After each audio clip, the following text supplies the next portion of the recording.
Hello friends, मेरे channel में आप लोगों का स्वागत है। आज हम पढ़ने जा रहे हैं स्टोक्स थ्योरम, फ्लूइड मैकेनिक्स का एक टॉपिक। तो लास्ट क्लास हमने देखा था विस्कस फोर्स। हमने देखा था कि विस्कस फोर्स क्या होता है। ये होता है ईटा ए dv बाई dy। ये फॉर्मूला हमने निकाला था, लेकिन ये फॉर्मूला किसके लिए था? ये फॉर्मूला उन ऑब्जेक्ट्स के लिए था जो एक ही लेयर को टच करता हुआ फ्लूइड में फ्लो करे या फ्लूइड में मूवमेंट करे। लेकिन अब हम डिराइव करने जा रहे हैं एक ऐसा ऑब्जेक्ट के लिए फॉर्मूला जो फ्लूइड के अंदर पेनिट्रेट करे, यानी मल्टीपल लेयर्स के बीच से गुजरे। तो ऐसे तो जो फोर्स होगा विस्कस फोर्स, वो साइज उन ऑब्जेक्ट जिन ऑब्जेक्ट्स बीच से किसी भी फ्लूइड के बीच से पेनिट्रेट करता है, उन ऑब्जेक्ट्स का साइज और शेप में डिपेंड करता है, साइज एंड शेप। तो हमें ये समझना चाहिए कि अगर साइज और शेप में डिपेंड करता है तो अलग अलग ज्योमेट्रिकल शेप्स के लिए अलग अलग फॉर्मूला निकल के आएगा। पर यहाँ पर स्टोक्स थ्योरम हमको सिर्फ स्फेरिकल ऑब्जेक्ट के बारे में बताता है, स्फेरिकल ऑब्जेक्ट। तो आज जो हम विस्कस फोर्स निकालेंगे वो सिर्फ स्फेरिकल ऑब्जेक्ट के लिए होगा, और आप लोगों की सिलेबस में सिर्फ स्फेरिकल ऑब्जेक्ट ही है, तो हम इसी पे स्टिक करेंगे। तो आइए देखते हैं।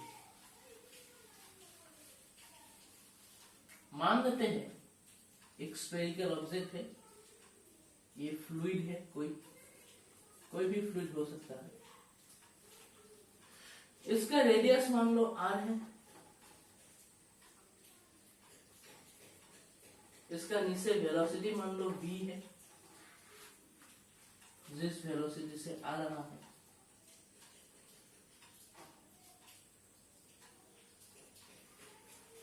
और इस फ्लूइड का कोएफिशिएंट ऑफ विस्कोसिटी मान लो ईटा है।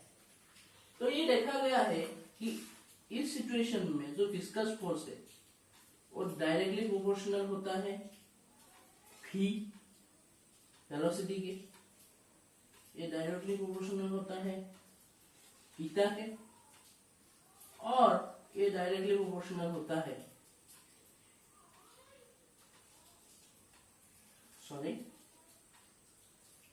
रेडियस की।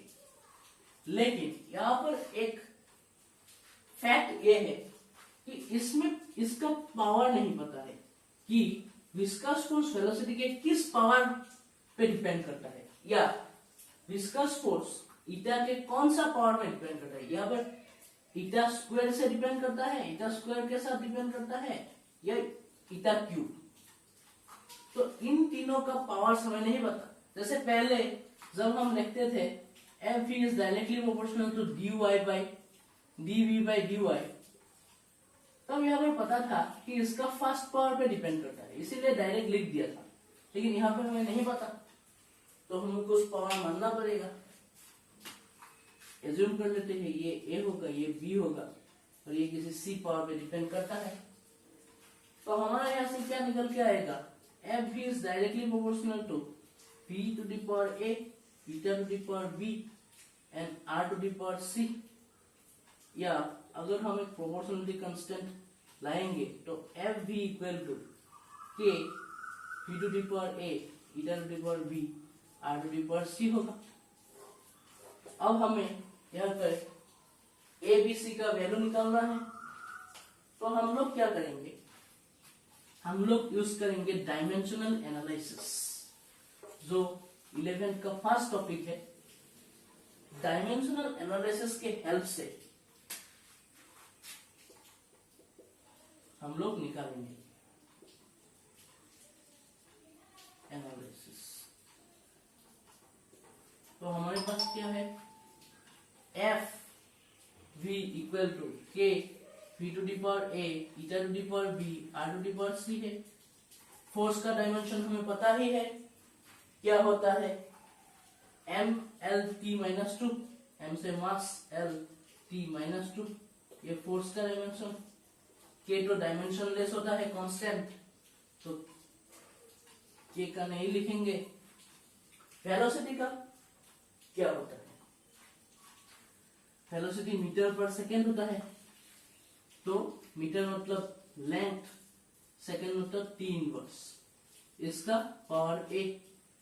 ईटा, ईटा का डायमेंशन क्या होता है, देखिए ईटा का डायमेंशन होता है mL-1T-1, ये होता है dimension of coefficient of viscosity, तो इसको हम यहां पर यूज करेंगे mL-1T-1, इसका पावर b, और r मतलब रेडियस, रेडियस तो लेंथ भी होता है, तो l के पावर c, तो यहां से इक्वेट करेंगे mL-T-2, यहाँ पर क्या होगा m का पावर b होगा, l का पावर a और माइनस b और ये c, तो l का power a minus b plus c, और t का पावर कितना होगा माइनस a माइनस b, ये आएगा। देख लो एक बार, कहीं गलत हो गया होगा तो दिक्कत हो जाएगा। t का माइनस a माइनस b सही है, l का a minus b plus c, a minus b plus c, और m का b सही है। तो यहां से हम क्या लिख सकते हैं, अगर हम m का कंपेयर करेंगे तो क्या मिलेगा, b इक्वल टू 1 मिलेगा, यहाँ पर 1 है और यहाँ पर b है। अगर l का कंपेयर करेंगे तो क्या मिलेगा, a minus b plus c equal to 1, और c का कंपेयर करेंगे मतलब सॉरी t का कंपेयर करेंगे तो क्या मिलेगा, minus a minus b equal to -2, b का तो पता ही है। अब इन तीनों इक्वेशंस से हमारा ए बी सी का वैल्यू आ जाएगा, देखते हैं।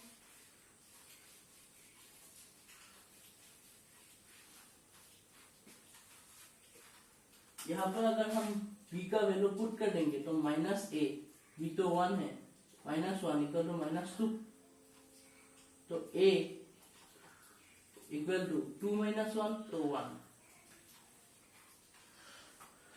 यहाँ पर a और b का वैल्यू पुट कर दो, a 1 है माइनस b भी b 1 है प्लस c इक्वल टू 1, 1 से 1 कैंसिल और हमें मिलेगा c इक्वल टू 1। तो क्या मिला हमें, हमें मिला a इक्वल टू 1, यहाँ पर b इक्वल टू 1 और c इक्वल टू 1। तो यहाँ पर हम पुट कर देंगे तो क्या निकल के आएगा, देखिएगा एफ वी इक्वल टू के वी ईटा आर। तो जब हम लोग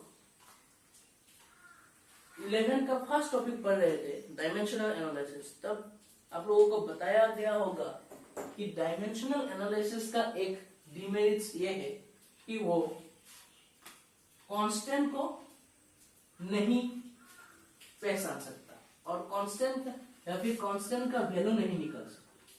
तो ये कांस्टेंट के का वैल्यू एक्सपेरिमेंटली निकाला गया और ये देखा गया, ये सब प्योरली एक्सपेरिमेंटल है, इसका प्रूफ नहीं है कि के का वैल्यू देखा गया 6 पाई आता है। तो उससे हमारा मेन फॉर्मूला आ जाता है एफ भी इक्वल टू 6 पाई, ईटा को आगे लेकर आता है ईटा आर फी। ये होता है किसी भी ऑब्जेक्ट जो फ्लूइड के इनसाइड मूव कर रहा है उसमें लगने वाला विस्कस फोर्स, यही है Stokes theorem. Force of viscosity on a moving object inside a fluid is given by Fv equal to 6 by eta RV. यही होता है स्टोक्स थ्योरम का स्टेटमेंट। तो आज हम लोगों ने पढ़ा स्टोक्स थ्योरम। नेक्स्ट क्लास और कुछ अच्छा टॉपिक डिस्कस करेंगे। अगर आपको अगर ये वीडियो पसंद आया हो तो लाइक कर देना और चैनल को सब्सक्राइब करना ना भूलना। Thank you.